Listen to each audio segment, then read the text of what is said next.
అందరికీ నమస్కారం. ఈరోజు ప్రెస్ మీట్ ముఖ్య ఉద్దేశము ఇప్పటిదాకా పెద్దలందరూ కూడా మాట్లాడారు. అయితే నేను కూడా ఒక రెండు మాటలు మీడియా ముఖంగా ఎక్స్ఎమ్మెల్యే వెంకటేగౌడ్ గారిని అడగాలనేసి నేను కూడా మాట్లాడుతున్నాను. ఈ మధ్యకాలంలో వైసీపీ పార్టీ వాళ్ళకి పాపం బాగా డిప్రెషన్ అయిపోయినారు. వాళ్ళు అసలు వాళ్ళు ఎందుకు అరిస్తా ఉన్నారో అర్థం కావట్లే, ఎందుకు ఎగడుతా ఉన్నారో అర్థం కాదు, ఏది అడ్డుకుంటా ఉన్నారో అర్థం కాకుండా అడ్డుకుంటా ఉన్నారు, ఏం మాట్లాడాలో అర్థం కాకుండా మాట్లాడుతూ ఉన్నారు. ఎందుకు ఇట్లా మాట్లాడాల్సి వస్తుందంటే నిన్నటి రోజు ఆయన అసలు కళ్ళు తాగినాడా లేకపోతే వాళ్ళు పార్టీకి సంబంధించిన గంజాయి అమ్ముతారు కదా, వాళ్ళు ఏమన్నా గంజాయి ఏమైనా ఇచ్చేస్తున్నారని తెలియదు. ఎందుకు అట్లా అలిస్తున్నాడు అసలు అర్థమే కదా. అమరన్న గారు ఏమో మాట్లాడేసినట్టు, ఇంకేమో కబ్జాలు అయిపోయినట్టు, ఇంకేమో దోచుకున్నట్లు అసలు ఏమేమో మాట్లాడుతున్నాడు ఆయన. అసలు ఆయన స్థాయి ఏదో ఎక్స్ఎమ్మెల్యే, ప్రజలు ఏదో యామారి చేసుకున్నాం, ఇంకో ఇంతసేపు మన వాళ్ళు చెప్పినారు ఎవరో నేమేమి చెప్పి యామారి చోట్లు వేసుకున్నారు అనేసి. ఏరా నేను ఒక ఎక్స్ఎమ్మెల్యే అయిపోయినా ఎట్లా ఒక హోందాగా మాట్లాడుతున్నటువంటి అసలు దాన్ని ఏం చెప్పాలి అర్థం కాల. చాలా దానికి ఏమో డాక్టర్ అని వేరే పెట్టుకున్నాడు ఆయన. అది ఏం డాక్టరేటో తెలియదు ఆయన. నేను మా వాళ్ళని అడిగిన ఏం బాధ డాక్టరేట్ అంటే, డాక్టరేట్ డబ్బులు ఇచ్చి తీసుకునేది డాక్టరేట్ అనేది.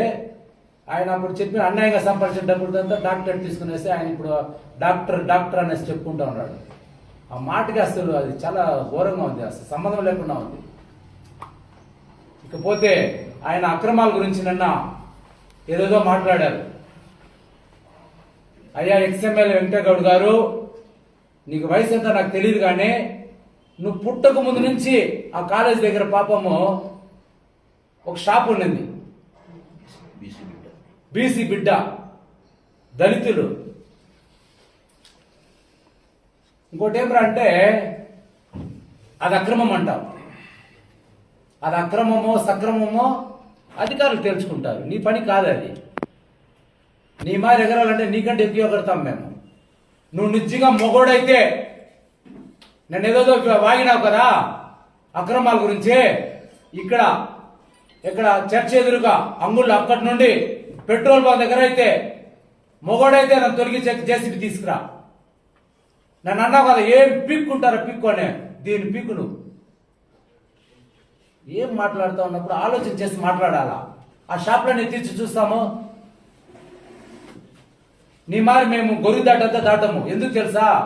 దానికన్నా అధికారులు ఉన్నారు, చట్టం ఉంది, ఏది పద్ధతిగా చేయాలా ఎట్లా చేయాలనేది మాకు తెలుసు. కాబట్టి నాకు చట్టం ప్రకారం చట్టం చేస్తా ఉంది పని. మొన్న కూడా చర్చ ఎదురుగా అక్కడ ట్రాఫిక్ బాగా ప్రాబ్లం ఉంటే అధికారులే మేమేమైనా వచ్చినాం అక్కడ, వాళ్ళకి వచ్చి వాళ్ళందరినీ పిలిచి ఇంకా వెనక్కి పోండి పద్ధతిగా, ఎందుకంటే వాళ్ళు కడుపు కొట్టేది మాకు ఇష్టం లే. నీ మాదిరి అజ్ఞానుడు అయితే ఎప్పుడో కొట్టించేస్తున్నారు తెలుసా నీకు. జ్ఞానం ఉంది కాబట్టి, ప్రజలు బాగోగులు తెలుసు కాబట్టి నిదానంగా చట్టం ప్రకారం చట్టం చేయాలనేసి. నీ మాదిరి దౌర్జన్యాలు అది చేయాలంటే నువ్వు అక్కడ రోడ్లో నిలబడుకున్నావు కదా, 5 నిమిషాలు పడదు. మేము వచ్చి నిలబడుకుంటున్నాం, అసలు నిలబడలేవు. కాకపోతే నీ మాది పద్ధతి లేకుండా మేము నడుచుకోము. 30 సంవత్సరాల నుంచి నువ్వు ఎవరన్నా అడుగు, నువ్వు పుట్టిండు అసలుకి 30 సంవత్సరాల నుంచి వాళ్ళు అక్కడ అంగడి ఉండిందా లేదా, వాళ్ళు పట్టా ఇచ్చినారా లేదా, కోర్టులో పర్మిషన్ తీసుకున్నారా లేదా, కొంచెం ఆలోచన చేసి మాట్లాడండి. ఏదైనా మాట్లాడితే జనాలు అయ్యో మంచి మాట్లాడినాడు అనే విధంగా ఉండండి. ఇష్టం వచ్చినట్లు మాట్లాడేది, మీసాలు తిప్పేది, ఎగిరేది పద్ధతిగా అసలు మీకు సంస్కారం లేదా అంటున్నా. కాబట్టి ఏం మాట్లాడినా ఆలోచన చేసి ఏది మాట్లాడేది మంచిది, ఏది మాట్లాడకూడదని తెలుసుకొని మాట్లాడండి. ఇకపోతే ఇంకొక మాట మాట్లాడినాడు ఆయన నిన్నటి రోజు. ఇంతసేపు మన వాళ్ళు చెప్పారు, గౌరవ ఎమ్మెల్యే అమర్నాథ్ రెడ్డి గారి గురించి. మా తాత పేరు చెప్పుకుంటా, మా నాయన పేరు చెప్పుకుంటా, ఇంకెవరి పేరు చెప్పుకుండేదే. నీ మరి అడ్రస్ లేనాడు అనుకున్నావు ఆయన. వాళ్ళ నాయన పేరు, వాళ్ళ అమ్మ పేరు, వాళ్ళ ఫ్యామిలీ పేరు చెప్పుకుంటే ఎవరి పేరు చెప్పుకోవాలని చెప్పండి మీరే. ప్రజలు కూడా ఆలోచన చేయండి. అమరన్న గారు వాళ్ళ నాయన పేరు చెప్పినారు, వాళ్ళ నా తాత పేరు చెప్తారు, వాళ్ళకి హిస్టరీ ఉంది, నీకు లేదు అనేసి నువ్వు అట్లా బాధపడితే ఎట్లా?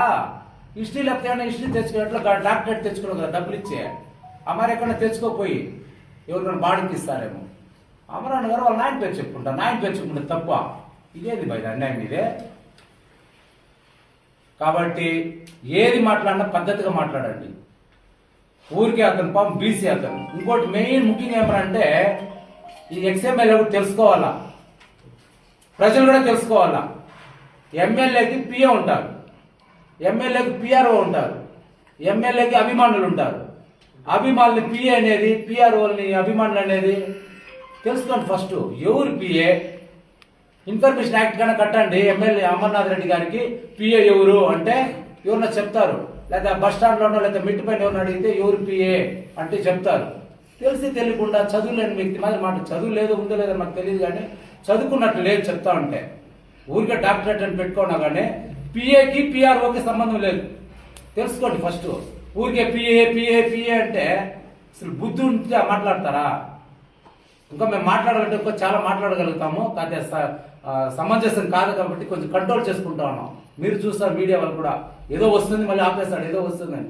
కాబట్టి కొంచెం జాగ్రత్తగా మాట్లాడి పద్ధతిగా మాట్లాడితే కనీసం జనాలు ఉంచుకుంటారు. ఇప్పుడే ఆడ పెట్టాలి అటు పెట్టేస్తున్నారండి. మెజార్టీ గురించి మాట్లాడి తిక్కగా ఏంది అసలు నాకు అర్థమే కల. మేము చెప్పినామా నీకు మెజార్టీ రాలేదనే, అది ఎట్లొచ్చింది ఏమనేది పెద్దలు చెప్పినారు. ఎట్లా వచ్చింది, నువ్వు ఏమేమి డ్రామాలు అన్నావని.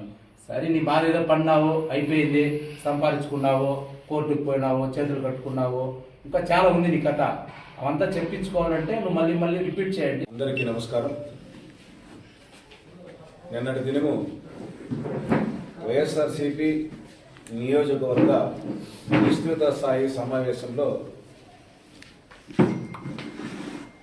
మాజీ శాసనసభ్యులు ఏదో నియోజకవర్గంలో ఏదో జరిగిపోతా ఉంది, ఏమేమో అయిపోతా ఉంది, ఏందేందో జరిగిపోతా అని చెప్పి ఉలిక్కిపడి ఎగిరిగిరి మాడిన మాటలు మనందరం చూసాం.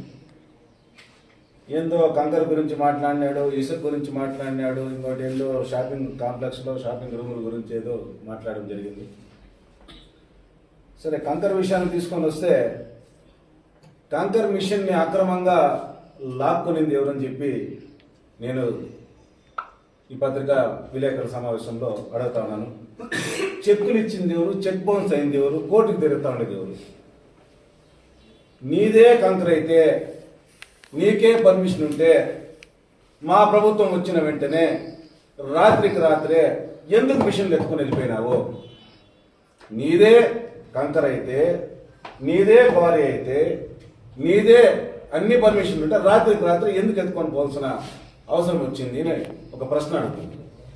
ఇకపోతే పక్కన గడ్రాజుపల్లి 4 రోడ్ల దగ్గర సాయంత్రం రోడ్డు మీద పోతే ఇట్లా కొండ మాదిరి కనపడుస్తూ ఉండే గుట్ట. తెల్లారితో పోతే మళ్ళీ ఉండాలి గుట్ట, మళ్ళీ కరిగిపోతా ఉండే, మళ్ళా గుట్ట పెరుగుతా ఉండే, మళ్ళీ కరిగిపోతా ఉండే. దాన్ని ఆడి కర్ణాటక చూడు తోలింది. పక్కన వాడెవడో ఈ ఎక్స్ప్రెస్ హైవే చేసిన రోడ్ అతను పెద్ద కాంట్రాక్టర్, అతను దిలీప్ కన్స్ట్రక్షన్స్ అనుకుంటా. గుట్ల కంకర ఆడి పూడిసా ఎవరు తోలుకొని వెళ్ళిపోయారు? అది ఎవరు తోలుకొని పోయింది తెలుసా? నియోజకవర్గ ప్రజలకు మొత్తానికి తెలుసు. ఆడిపోయి సంగరాలపేట చెరువులను పోయి అడిగితే ఇసుక ఎవరు తోలిన చెరువుని అడిగితే కూడా చెప్తుంది. అదే కాకుండా JJM tank, Jal Jeevan machine tank కట్టకుండానే bill చేసుకునేది ఎవరని చెప్పి ఒకసారి మనం కూడా తెలుసుకుంటే బాగుంటుంది. ఇకపోతే షాపింగ్ కాంప్లెక్స్, అవును షాపింగ్ కాంప్లెక్స్ నిజమే. బైడపల్లి జడ్పీ హై స్కూల్ ఉన్నత పాఠశాలలో షాపింగ్ కాంప్లెక్స్ శాంక్షన్ చేయడం జరిగింది జిల్లా పరిషత్ నిధులతో. షాపింగ్ కాంప్లెక్స్ పనులు చేసిన తర్వాత, ఎందుకంటే రోడ్డు గడ్డంగా రోడ్డు ముందర కొందరు ఏదైతే ఆక్రమంగా నిర్మించుకొని వ్యాపారాలు చేసుకుంటున్నారో రోడ్డుకి ఇబ్బందికరంగా ఉండిన ఉద్దేశంతో షాపింగ్ కాంప్లెక్స్ కట్టేది వాస్తవమే, దానికి బాడీలకు ఇచ్చేది వాస్తవమే, దాంట్లో వచ్చే డబ్బుల్ని కానీ దాంట్లో వచ్చే దీన్ని కానీ స్కూల్ డెవలప్మెంట్ కూడా వాస్తవమే. దీనికి తప్పే ఉంది. ఏదో నేను అడుగునేస్తా, నేనేదో చేస్తానంటే ఏంది అడుకునేది దీన్ని? కాబట్టి మాట్లాడేటప్పుడు జాగ్రత్తగా మాట్లాడాలా. మా ఎమ్మెల్యే గారిని, మా నాయకుడిని విమర్శిస్తే ఈ డోరు చూసుకొని అయితే ఊరికే ఉన్నాం. లేదు నువ్వు ప్రజాక్షేత్రంలో ఉన్నానంటావు కదా, ప్రతిపక్ష పాత్రను పోషించు, మాదేమన్నా డెవలప్మెంట్స్ ఏమంటే మాట్లాడతాం. ప్రతిసారి రోడ్లకు అడ్డం పడింది ఎవరు? శాంక్షన్ అయిన రోడ్లకి ఇబ్బందులు పెడతా ఉండేది ఎవరు?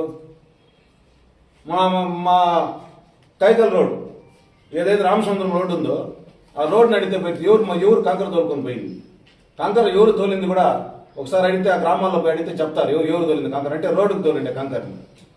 ప్రతి పంచాయతీలో ఒక ఏజెంట్ని పెట్టుకొని గత 5 సంవత్సరాల్లో యథేచ్ఛగా ఆక్రమంగా ఇసుకను లూటీ చేయడం కూడా మీకు అందరికీ తెలుసని చెప్పి మరొకసారి తెలియజేసుకుంటూ, మాట్లాడేటప్పుడు కొంచెం విలువలు విశ్వసనీయతలు పెట్టుకొని మాట్లాడితే చాలా బాగుందని చెప్పి మరొకసారి తెలియజేసుకుంటున్నాను. నమస్కారాలు.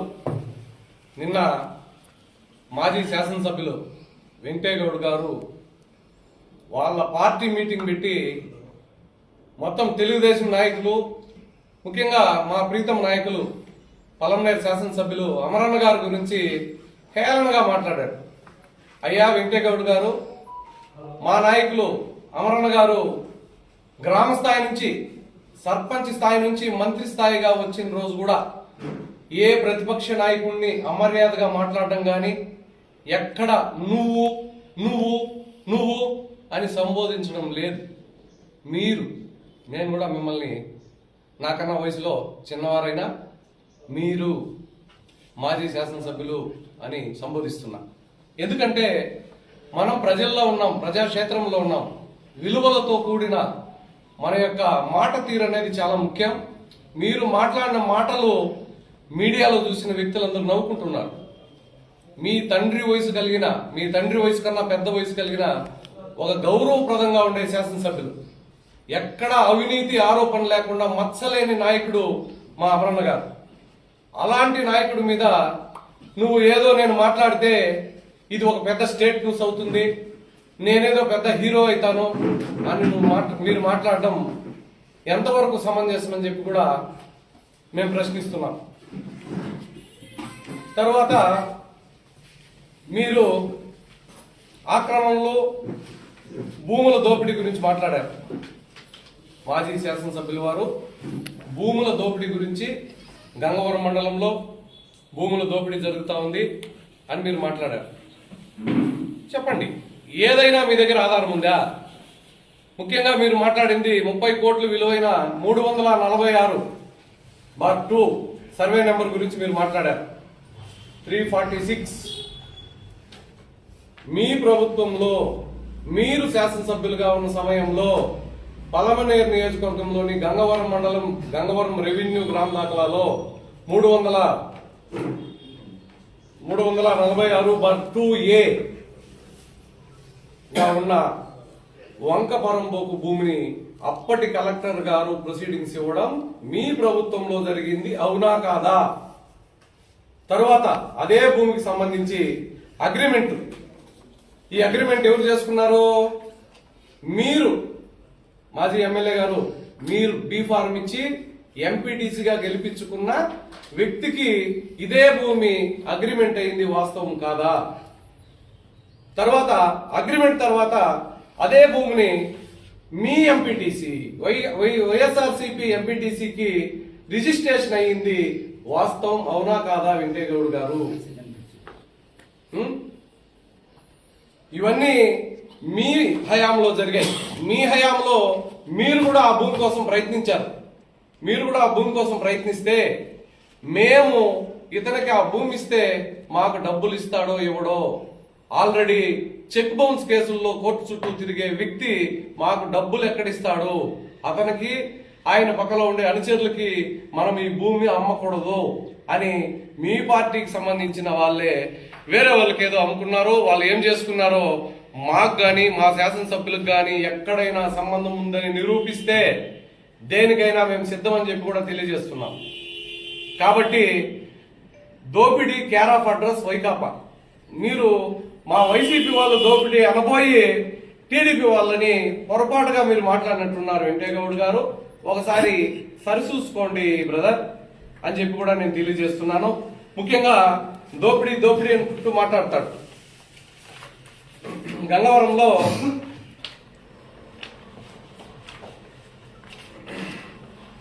సర్వే నెంబర్ 319 ఆర్ఎన్బి రోడ్డు కొరంబోకు సంబంధించి మీ కార్యకర్తలు, మీ వైఎస్ఆర్సీపీ కార్యకర్తలు 12 మంది కలిసి పట్టాలు తీసుకుని కోట్ల విలువైన భూమిని కాజేసింది నిజం కాదా వెంకటేగౌడ్ గారు అని అడుగుతున్నా.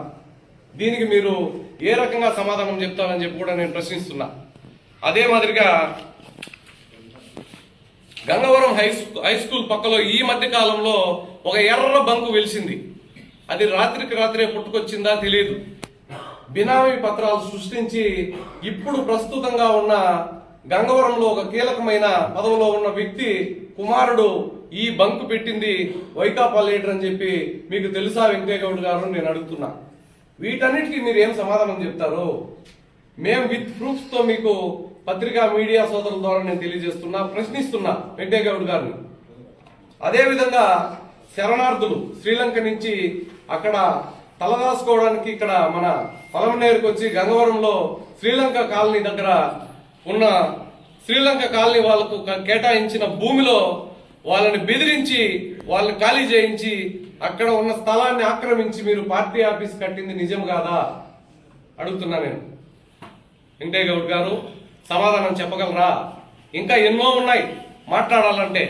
మీరు మాట్లాడే ముందు అన్ని వాస్తవాలను తెలుసుకొని మాట్లాడండి.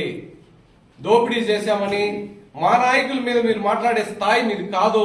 దయచేసి గుర్తించుకోండి. మీ తప్పుల్ని కప్పిపుచ్చుకోవడానికి ఇతరుల మీద మీరు నిందలు వేస్తూ ఆరోపణలు చేయడం సమంజసం కాదని చెప్పి కూడా ఈ సందర్భంగా తెలియజేస్తున్నాను.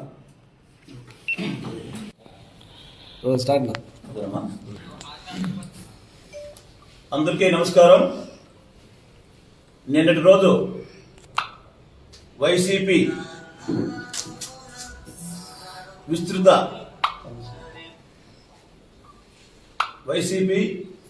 కాన్స్టిట్యూన్సీ విస్తృత మీటింగ్లో గౌరవనీయులు మాజీ ఎమ్మెల్యే వెంకటేగౌడ్ గారు మతిపోయి 30,000 మాకు 30,000 మెజార్టీ వచ్చిందని ఎగతాళిగా మాట్లాడినాడు. 30,000 మెజార్టీ ఎట్టు వచ్చిందో చెప్పంటారా?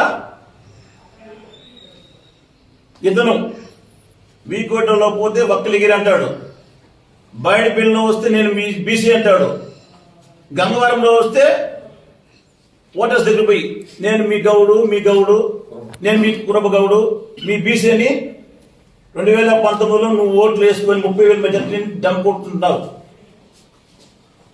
అది ప్రజలు యామారి నీకు 30,000 మెజార్టీ వచ్చి వేసినారు, ఓటేసినారు. కానీ ఇప్పుడు నీకు నెక్స్ట్ రేపు ఎమ్మెల్యే టికెట్ ఇస్తారని చూసుకో. ఇచ్చినా నువ్వు గెలుస్తావని ఒకసారి ఆలోచించు. మీరు చేసిన అన్యాయాలు అక్రమాలు ప్రజలు గమనిస్తున్నారు, ఇంకా గుర్తుపెట్టుకుంటున్నారు. అదేవిధంగా మీ అన్యాయాల అక్రమాల గురించి మీ జడ్పీ చైర్పర్సన్ వాసన్ గారు ఈ మధ్య కాలంలో చెప్పినారు మీ గురించి, ఎమ్మెల్యే గారి గురించి, అవినీతి గురించి. అది మర్చిపోయినావా? అదేవిధంగా ఇవన్నీ ఎందుకు మాట్లాడుతున్నారు మీరు? తిరుమల లడ్డు, పవిత్రమైన శ్రీ కలియ వెంకటేశ్వర తిరుమల లడ్డు నెయ్యి కల్తీ జరిగిందని దీన్ని డైవర్ట్ పాలిటిక్స్ చేసేదాని కోసమే ఇవన్నీ నువ్వు ప్రజల దగ్గర మాట్లాడుతున్నావు. కానీ ప్రజలు మిమ్మల్ని మర్చిపోరు, క్షమించరు.